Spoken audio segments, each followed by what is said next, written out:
नमस्ते बच्चों, आज की क्लास में हम करेंगे चैप्टर 5 अर्थमेटिक प्रोग्रेशन एक्सरसाइज 5.2 का क्वेश्चन नंबर 6 तक हमने लास्ट वीडियोस में कर लिया था और अभी हम आज 7 से करेंगे स्टार्ट। ठीक है, चलिए देखते हैं क्वेश्चन नंबर 7 में क्या बोल रहा है। Find the 31st term of an AP whose 11 term is 38 and 16 term is 73। क्या बोल रहा है कि हमारे पास क्या एक एपी गिवन है जिसकी हमें क्या करनी, फाइंड द 31st टर्म, उसकी हमें 31st टर्म निकालनी है और उसकी 11 टर्म कितनी गिवन है 38 और 16 टर्म कितनी गिवन है 73, यानी कि 2 टर्म्स गिवन है हमें और हमें उसकी 31st टर्म निकालनी है। तो चलो देखते हैं कैसे निकालेंगे इसे। तो अभी देखो क्वेश्चन में क्या गिवन था, 31st टर्म हमें निकालनी थी, 11 टर्म गिवन थी और 16 टर्म गिवन थी। तो लिख लेते हैं जो जो गिवन है हमें। क्या गिवन है 11 टर्म, यानी कि A11 कितनी गिवन है 38, ठीक है। और क्या गिवन है A16 गिवन है, कितना है 73। और फाइंड आउट क्या करना है 31st, यानी कि A31 हमें क्या करना है फाइंड आउट करना है। ठीक है, ये हमें फाइंड आउट करना है। तो जब कोई भी टर्म हमें फाइंड आउट करनी होती है तो उसके लिए हमें क्या चाहिए होता है A और D की वैल्यू, है ना। क्योंकि जो हमारा जनरल फॉर्मूला होता है, जो अब तक की लास्ट क्लासेस में हमने सीखा था, general formula an = a + n - 1 × d। तो उसमें से हमें क्या निकालनी है इस बार, nth टर्म निकालनी है, यानी कि 31st टर्म निकालनी है। तो a और d की वैल्यू पुट करेंगे तो हमारे पास वो आ जाएगी। तो ad कहाँ से निकालेंगे, ad हम इनसे निकालेंगे जो गिवन चीज़ें हैं, है ना। कैसे, देखो जनरल फॉर्मूला हमारा क्या होता है, an = a + n - 1 × d। ठीक है, अब इस जनरल फॉर्मूला में जो जो हमें गिवन है उसके हिसाब से हम वैल्यू पुट करके निकालेंगे। तो पहले क्या गिवन है, n = 11, n की वैल्यू 11 पुट करो तो क्या आ जाएगा हमारे पास, A11 = a + 11 - 1 × d। तो A11 की वैल्यू कितनी है 38 है, 38 = कितना आ जाएगा a + 10 d। ठीक है, क्लियर है। इसी तरीके से अब दूसरी तरफ हमारे पास क्या गिवन है, n की वैल्यू 16, है ना। तो यहाँ पे पुट करेंगे हम इसके लिए n = 16। जब n की वैल्यू 16 पुट करेंगे तो क्या बनेगा यहाँ पे, A16 = a + 16 - 1 × d। तो A16 की वैल्यू कितनी है हमारे पास 73, क्या आ जाएगा a + 15 d। ठीक है, अब यहाँ से देखो हमारे पास 2 इक्वेशन आ गई। ये 2 इक्वेशंस को हम क्या करेंगे, एलिमिनेशन मेथड और सब्स्टिट्यूशन मेथड से सॉल्व करेंगे, a और d की वैल्यू निकाल लेंगे। ठीक है, और उस a और d की वैल्यू को हम A31 निकालने में यूज करेंगे। तो चलो देखो कैसे करेंगे। ये होगी हमारी फर्स्ट इक्वेशन और ये होगी हमारी सेकेंड इक्वेशन। ठीक है, तो a, इसको सीधा करके लिख रहे हैं, a + 10d = कितना है 38। और दूसरी इक्वेशन क्या है, a + 15d = 73। ठीक है, फर्स्ट में से हम क्या कर रहे हैं, सेकंड को माइनस कर रहे हैं। फर्स्ट में से क्या माइनस कर रहे हैं, सेकंड को माइनस कर रहे हैं। ठीक है, तो नीचे वाली इक्वेशन के क्या हो जाता है, साइन चेंज हो जाता है। सब में प्लस है तो सब में क्या आ जाएगा, माइनस का साइन आ जाएगा नीचे। तो a के कोएफिशिएंट क्या है, इक्वल है, सेम कोएफिशिएंट है तो कैंसिल आउट हो गया। 15 में से 10 गया, कितना आ जाएगा 5, किसका आएगा माइनस का, क्योंकि 15 के साथ क्या था माइनस का साइन था, बड़े नंबर के साथ माइनस का साइन था। इसी तरीके से इधर भी माइनस का साइन आएगा। और इसमें से 73 में से 38 माइनस करेंगे तो क्या आ जाएगा हमारे पास, 8 और 5 13, है ना। और 6 में से 3 गया 3, माइनस से माइनस कैंसिल आउट हुआ। d की वैल्यू कितनी आ जाएगी 35, ये 5d था, 5 इधर मल्टीप्लाई हो रहा है d के साथ तो इधर जाके क्या हो जाएगा डिवाइड हो जाएगा। ठीक है, कितना आया 5 7 जा, तो यहाँ से d की वैल्यू हमारी क्या आ गई 7 आ गई। क्लियर है। ठीक है, अब d की वैल्यू 7 आ गई तो इसको इक्वेशन 1 या 2 में पुट करके हम क्या निकाल लेंगे, a की वैल्यू निकाल लेंगे। पुट d = 7 इन इक्वेशन 1। ठीक है, इक्वेशन 1 में पुट किया तो a + 10 × d की वैल्यू कितनी है 7 है, इक्वल्स टू कितना आ जाएगा 38। अब a प्लस 70 इक्वल्स टू कितना आ गया 38। तो यहाँ से 70 को इधर ले जा लेंगे तो क्या होगा माइनस होगा, a equals to 38 minus 70। 38 minus 70 किया तो माइनस करो कितना आ रहा है 8 और 2 10 और इधर 6 में से 3 गया 3 और साइन किसका आएगा माइनस का। ठीक है, क्यों? क्योंकि जो हमारा बिगर नंबर था वो क्या है माइनस का है, यानी कि 70 के साथ माइनस का साइन है तो माइनस का साइन आएगा। ठीक है, तो अब देखो यहाँ से हमारी a और d दो वैल्यूज जो मैं चाहिए थी दोनों आ चुकी हैं। अब हम क्या करेंगे आराम से यहाँ से 31st टर्म निकाल लेंगे। तो देखो 31st टर्म कैसे निकलेगी, a31 कितना होगा a plus 30 minus 1 into D. a की वैल्यू कितनी है हमारी -32। ठीक है, और ये सॉल्व करके कितना है 29। डी की वैल्यू कितनी है हमारी 7 है। ठीक है, तो यहाँ से क्या आएगा हमारे पास -32, इनको मल्टीप्लाई करो 7 9 ज़ा 63, 6 बचा 7 2 ज़ा 14, 14 और 6 20, 203। 31st टर्म थी, 31st टर्म थी तो यहाँ पे 30 माइनस, हाँ तो यहाँ पे 30 आना था। 31 माइनस 1 किया तो कितना आ जाएगा हमारे पास आएगा 30 है ना। 30 इंटू 7 कितना आया तो कितना आ जाएगा a31 की वैल्यू कितनी आ जाएगी -32। इन दोनों को मल्टीप्लाई किया 7 3 ज़ा कितना होता है 21, 21 0। ठीक है, तो करो सॉल्व, कितना आएगा 32 माइनस किया तो कितना आएगा 10 में से 2 गया 8 आया और इधर 10 में से फिर 3 जाएगा तो कितना आएगा 7 आएगा और यहाँ पे 2 की जगह पे क्या बचा 1 बचा और यहाँ पे हमारा माइनस छोटे नंबर के साथ था स्मॉलेस्ट नंबर के साथ था तो इसलिए इसके साथ प्लस का साइन आएगा। ठीक है, क्लियर है। तो ये a31 की वैल्यू कितनी आ गई हमारी 178। क्लियर है। ठीक है, a31 आराम से निकल गया हमारा। जब हमारे पास क्या थी पहले हमने क्या किया यहाँ पे a और d की वैल्यूज निकाली, उनको हमने क्या किया a31 टर्म की इक्वेशन में पुट आउट किया और वहां से हमारी क्या आ गई a31 की वैल्यू आ गई। ठीक है, क्लियर है। चलिए अब करते हैं next question, question number 8। Question number 8 में क्या बोला है, an AP consist of 50 terms of which third term is 12। एक एपी पे कितनी टर्म है, एक एपी में 50 टर्म्स है, एक एपी में 50 टर्म्स है, उसकी थर्ड टर्म कितनी है 12 है और उसकी लास्ट टर्म कितनी है 106 है। लास्ट टर्म का मतलब an, ठीक है, जो लास्ट में टर्म है। तो यहाँ पे क्योंकि हमें 50 टर्म बोली है कि टोटल 50 टर्म है, इसका मतलब लास्ट टर्म a50 हुई है ना। तो a50 की वैल्यू कितनी है 106 है। फाइंड द 29th टर्म, हमें फाइंड आउट क्या करना है उसकी 29 टर्म फाइंड आउट करनी है। ठीक है, तो चलो गिवन क्या क्या है पहले तो वो लिखते हैं।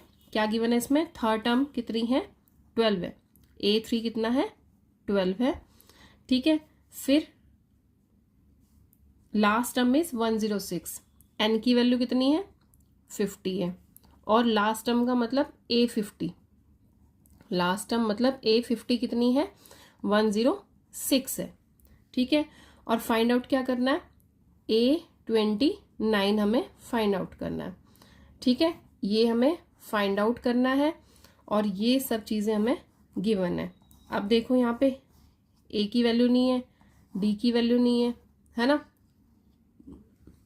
ठीक, तो ये जब भी हमें कोई टर्म निकालनी होती है तो हमें क्या चाहिए होता है a, d और n तो हमारे पास है 29, a और d भी चाहिए, तो a d कहाँ से निकलेगा, यहाँ से निकलेगा। चलिए तो अपना जनरल फॉर्मूला लिखते हैं। क्या होता है हमारा general formula, a n equals to a plus n minus 1 into d. ठीक है, तो सबसे पहले n की वैल्यू कितनी गिवन है 3 गिवन है, n इक्वल्स टू 3 गिवन है तो पुट आउट करो a3 equals to a plus n की जगह पे 3 पुट करेंगे 3 माइनस 1 इंटू डी। तो a3 की वैल्यू कितनी गिवन थी 12, पुट आउट कर दी a plus 2d, 12 equals to कितना आ गया a प्लस 2d। ठीक है, अब दूसरी तरफ चलो, यहाँ पे क्या गिवन है n की वैल्यू 50 गिवन है, तो n कितना गिवन है 50 गिवन है, पुट आउट करेंगे तो a50 equals to a plus 50 minus 1, जो यहाँ पे होता है वही यहाँ पे लिखते हैं। ठीक है, a50 की वैल्यू कितनी है 106, a प्लस यहाँ पे कितना है 49d। ठीक है, अब देखो ये हमारे पास क्या आ गई, 2 इक्वेशंस आ गई। तो जैसे लास्ट क्वेश्चन में किया वैसे ही से करेंगे, है ना। इक्वेशन 1 और इक्वेशन 2, है ना। तो a plus 2d equals to 12 और इधर a plus 49d equals to 106। दोनों इक्वेशंस को माइनस करो, फर्स्ट में से सेकंड को माइनस किया तो कितना आ जाएगा। ये साइन चेंज करेंगे सबसे पहले, तो साइन चेंज हुए, कोफिशिएंट सेम है तो कैंसिल आउट हुए a, और इधर कितना आ जाएगा -47d, है ना। और इधर माइनस करो कितना आएगा, 6 में से 2 गया 4 और 9 में 6 में से 2 गया 4 और यहाँ पे 10 में से 1 गया 9, साथ में क्या आ जाएगा माइनस का साइन, माइनस से माइनस कैंसिल आउट हुआ। तो यहाँ से हमारी d की वैल्यू क्या आ जाएगी, 7 इधर मल्टीप्लाई होता है तो इधर जाके डिवाइड हो जाएगा, और 47 2 सा कितने होते हैं 94। तो d की वैल्यू क्या आ गई हमारी 2 आ गई, d की वैल्यू कितनी आ गई 2 आ गई। अब इसको वैसे ही जैसे हमेशा करते हैं, इस वैल्यू को किसी भी एक इक्वेशन में पुट आउट करेंगे और अपनी दूसरी वैल्यू यानी कि a की वैल्यू निकाल लेंगे। Put d equals to 2 in equation 1, ठीक है। अब a प्लस 2 इंटू डी की वैल्यू 2 है और ये 12 आया, तो a प्लस 4 इक्वल्स टू 12 कितनी आई यहाँ से, a की वैल्यू 4 इधर जाके क्या हो जाएगा माइनस हो जाएगा, 12 माइनस 4 यानी कि कितना 8, a कितना आ गया हमारा 8 आ गया, ठीक है। अब हमारे पास a की वैल्यू भी है और d की वैल्यू भी है, तो जो उसने पूछा है यानी कि 29 टर्म उसने पूछी थी तो वो आराम से निकाल सकते हैं। अब हमारे पास a की वैल्यू भी है और d की वैल्यू भी है, तो उसने 29 टर्म पूछी थी, आराम से निकाल सकते हैं। कैसे, a 29 किसके बराबर होगा, a plus 29 minus 1 into d, ठीक है। तो a कितना आया हमारा 8 आया, 29 माइनस 1 28 और d की वैल्यू कितनी आई 2 आई, ठीक है। तो वैल्यूज पुट आउट करो, वैल्यूज पुट आउट हो गई। अब मल्टीप्लाई करो, कितना आया 8 प्लस 8 2 ज़ा 16, 2 2 ज़ा 4 और 1 5, 8 और 6 14 यानी कि 64, ठीक है। तो यहाँ से हमारी A29 की वैल्यू कितनी आ गई 64, A29 ही उसने पूछा था, ठीक है। तो क्वेश्चन हमारा कंप्लीट हुआ, ठीक। अभी तक जो दोनों क्वेश्चन हमने किए हैं उन पे हमें बस क्या करना है, इक्वेशंस बनानी है, एलिमिनेशन मेथड लगाना है, फिर सब्स्टिट्यूशन लगाना है और वहाँ से हमें अपनी a और d की वैल्यूज़ निकालनी है। आराम से जो भी पूछा होगा फिर a और d की वैल्यूज से वो निकाल लेंगे जो भी टर्म उसने पूछी होगी, ठीक है। क्लियर है, चलिए आप करते हैं क्वेश्चन नंबर 9। हाँ जी, क्वेश्चन नंबर 9 में क्या बोल रहा है, if the third and the 9 term of AP are 4 and -8। क्या बोल रहा है कि अगर AP का थर्ड टर्म कितना है 4 है और 9 टर्म कितना है -8 है, which term of AP is 0। तो हमें फाइंड आउट करना है कि AP की कौन सी टर्म 0 होगी, ठीक है। तो हमें गिवन क्या क्या है, A थर्ड टर्म और A 9 टर्म। A थर्ड का मतलब A3 गिवन है, कितनी गिवन है रिस्पेक्टिवली बोला, तो इसका मतलब जो पहले टर्म बोली गई है उसकी वैल्यू ये होगी और जो सेकेंड टर्म बोली गई है उसकी वैल्यू ये होगी, ठीक है। फर्स्ट वाली वैल्यू फर्स्ट की और सेकेंड वाली सेकेंड की, यानी कि A3 कितना है हमारा 4 है, ठीक है, और A9 कितना है हमारा -8 है, ठीक है। फाइंड आउट हमें क्या करना है, AN जिसकी वैल्यू क्या हो 0 हो, ठीक है, वो टर्म फाइंड आउट करनी है जिसकी वैल्यू क्या हो 0 हो, यानी कि N की वैल्यू फाइंड आउट करनी है हमें, ठीक है। AN हमें गिवन है कि वो 0 है और हमें फाइंड आउट क्या करना है, N की वैल्यू फाइंड आउट करनी है। और क्या गिवन है हमारे पास, A9 गिवन है और A3 गिवन है। जनरल फॉर्मूला लगाओ, क्या होता है general formula, AN equals to A plus N minus 1 into d. तो पहले हमें N की वैल्यू कितनी गिवन है 3 गिवन है, N की वैल्यू 3 गिवन है तो कितना आ जाएगा A3 A plus 3 minus 1 into d, ठीक है। अब यहाँ से क्या आया, A3 की वैल्यू क्या गिवन थी 4 गिवन थी, A प्लस कितना आ जाएगा 2D।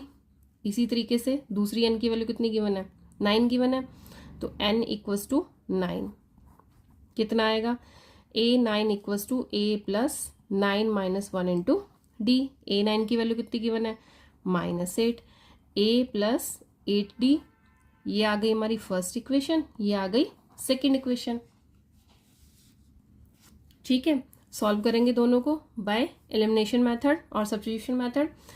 a plus 2d equals to है 4 और a plus 8d equals to कितना है -8। फर्स्ट में से सेकंड को माइनस कर रहे हैं तो साइन चेंज हो जाएंगे नीचे वाली टर्म्स के, जहां पे प्लस है वहां माइनस, जहां माइनस था वहां प्लस। a के कोफिशिएंट सेम है तो कैंसिल आउट हो जाएगा। यहाँ कितना है माइनस करके -60 और इधर प्लस करके क्या आएगा 12 आएगा।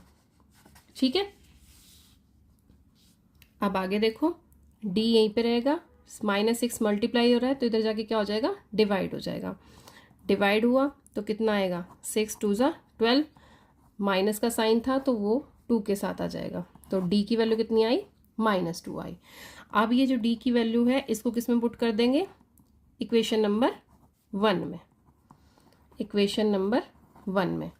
ठीक है, इक्वेशन नंबर 1 में पुट किया तो क्या आ जाएगा हमारे पास a plus 2 into -2 equals to 4, तो कितनी बनी a -4 इक्वल्स टू 4। ठीक है, तो -4 इधर जाके क्या हो जाएगा +4, तो a इक्वल्स टू 4 + 4 यानी कि 8। कितना आ गया a 8 आ गया। क्लियर है? ठीक है, तो अब देखो a की वैल्यू आ गई, d की वैल्यू आ गई। अब यहां से हम आराम से, कितना पूछा था उसने, ये पूछा था ना कि an 0 कब होगा, है ना, क्या पूछा था कि an 0 कब होगा। ठीक है, ये गिवन था हमें। अब हम इसमें an की वैल्यू पुट आउट करो, क्या होती है n, क्या होगा an का formula a plus n minus 1 into D, उसकी वैल्यू क्या आ जाएगी 0 आ जाएगी। अब यहाँ पे हम क्या करेंगे, a की और d की वैल्यू पुट आउट करेंगे। a की वैल्यू कितनी है 8 है और n की हमें गिवन नहीं है, d की वैल्यू कितनी है, a की वैल्यू थी सॉरी d की वैल्यू -2। ठीक है, इक्वल्स टू 0, तो 8 प्लस मल्टीप्लाई करो कितना आ जाएगा -2n और इधर minus minus plus 2 equals to 0। ठीक है, अब आगे क्या आ जाएगा 8 और 2 कितना होगा 10 हो जाएगा, -2n इक्वल्स टू 0। ठीक है, ये 2n उधर ले जा लेंगे तो क्या हो जाएगा प्लस का हो जाएगा, या फिर 10 को उधर ले जा लेते हैं, -2n इक्वल्स टू -10, 10 से 10 माइनस से माइनस कैंसिल आउट हो गया। n की वैल्यू कितनी आ जाएगी 10/2, क्योंकि 2 इधर क्या हो रहा है मल्टीप्लाई, तो इधर जाके क्या हो जाएगा डिवाइड। ठीक है, तो 2 5 ज़ा 10, यहाँ से n की वैल्यू कितनी आ जाएगी 5 आ जाएगी। ठीक है, तो यहाँ से क्या मिला हमें, 5th टर्म मिली। 5th टर्म क्या होगी हमारी 0 होगी। ठीक है, तो जो गिवन एपी है उसकी 5th टर्म क्या होगी, जो गिवन एपी है उसकी 5th टर्म क्या होगी 0। ठीक है, तो हम क्या कह देंगे, देयरफॉर क्या बोल देंगे, 5th term of given AP is 0। ठीक है, तो ये हमारा आंसर हो गया। ठीक, क्या पूछा था उसने कि इस एपी में कौन सी टर्म 0 होगी। ठीक है, चलिए जी अब करते हैं क्वेश्चन नंबर 10। हाँ जी, तो देखो क्वेश्चन नंबर 10 में क्या बोल रहा है, the 17th term of AP exceeds इस 10th टर्म बाय 7। जो एपी की 17th टर्म है वो कितनी बड़ी है, 10th टर्म से 7 बड़ी है। फाइंड द कॉमन डिफरेंस, तो हमें क्या फाइंड आउट करना है, कॉमन डिफरेंस यानी कि डी की वैल्यू फाइंड आउट करनी है। ठीक है, तो हमें यहाँ पे गिवन क्या क्या है, गिवन क्या क्या है, 17 टर्म क्या है, 17 टर्म क्या हमारी ग्रेटर देन है, कितनी ग्रेटर देन है, किससे ग्रेटर देन है 8 10 से ग्रेटर देन है, कितनी ग्रेटर देन है 7 ग्रेटर देन है, कितनी बड़ी है 7 बड़ी है। तो इन दोनों को इक्वेट करने के लिए हम क्या करेंगे, A17 इक्वल्स टू 8n कब होगी, जब हम इसको भी क्या दे देंगे 7 दे देंगे, है ना। ये कितनी बड़ी थी 7 बड़ी थी किससे 8n से। ठीक है, तो हमने क्या किया 8n में 7 प्लस कर दिया तो दोनों क्या हो जाएंगी बैलेंस हो जाएंगी। ठीक है, तो यहां से क्या इक्वेशन फॉर्म होगी हमारी, A17 का क्या होगा A प्लस 16D और 8n का क्या होगा A plus 9D plus 7। Clear है, कैसे आया, एक स्टेप मैंने इसमें स्किप किया है। 17 जब हम A17 लिख रहे हैं तो यहाँ पे क्या आएगा 17 - 1 आएगा। ठीक है, तो उस तरीके से किया है। अब देखो A इधर भी प्लस में है और उधर भी प्लस में है तो दोनों क्या हो जाएंगे, कैंसिल आउट हो जाएंगे। ठीक है, सेम साइन थे एक, तो दोनों कैंसिल आउट हो जाएंगे। अब 16D 9D इधर आ जाएगा तो कितना आ जाएगा, माइनस हो जाएगा, इक्वल्स टू 7। ठीक है, अब 16 में से 9 गया तो हमारे पास कितना आ जाएगा, 7D। ठीक, D की वैल्यू कितनी आएगी, 7 इधर मल्टीप्लाई हो रहा है तो इधर जाके क्या हो जाएगा, डिवाइड हो जाएगा। 7 1 जा 7। ठीक है, तो कितना आया, 1 आया। ठीक, यहाँ से हमारी D की वैल्यू क्या आ गई, 1 आ गई। तो पूछा क्या था उसने, कॉमन डिफरेंस कितना है, तो कॉमन डिफरेंस कितना आ गया हमारा, 1 आ गया। Therefore common difference of given AP is कितना होगा, 1। ठीक है, क्लियर है। कुछ भी नहीं प्रॉब्लम होनी चाहिए आपको इन क्वेश्चन में, क्योंकि जैसे जैसे क्वेश्चन में बोला गया है वैसे वैसे आप स्टेटमेंट बनाते जाओ तो आपका क्वेश्चन बहुत आराम से निकल जाएगा। ठीक है, मैथ्स में बस इसी चीज़ का ध्यान रखना होता है, जैसे स्टेटमेंट में बोला गया वैसे वैसे आपको काम करना होता है। ठीक है, चलिए जी, और आपको फॉर्मूले लर्न होने चाहिए। ठीक है, तो उसके लिए आप एक बार इंट्रोडक्शन पार्ट 1 और 2 की वीडियो देख लेना। ठीक, उससे सारा आपको क्लियर हो जाएगा फॉर्मूले कैसे बने। ठीक है, तो सारी चीज़ें क्लियर हो जाएंगी। तो चलिए, अब यहाँ तक आप लोग को कोई भी प्रॉब्लम हो तो आप लोग कमेंट में पूछ सकते हैं। बाकी की प्रैक्टिसिंग, अभ्यास करते रहिए। जय हिंद बच्चों।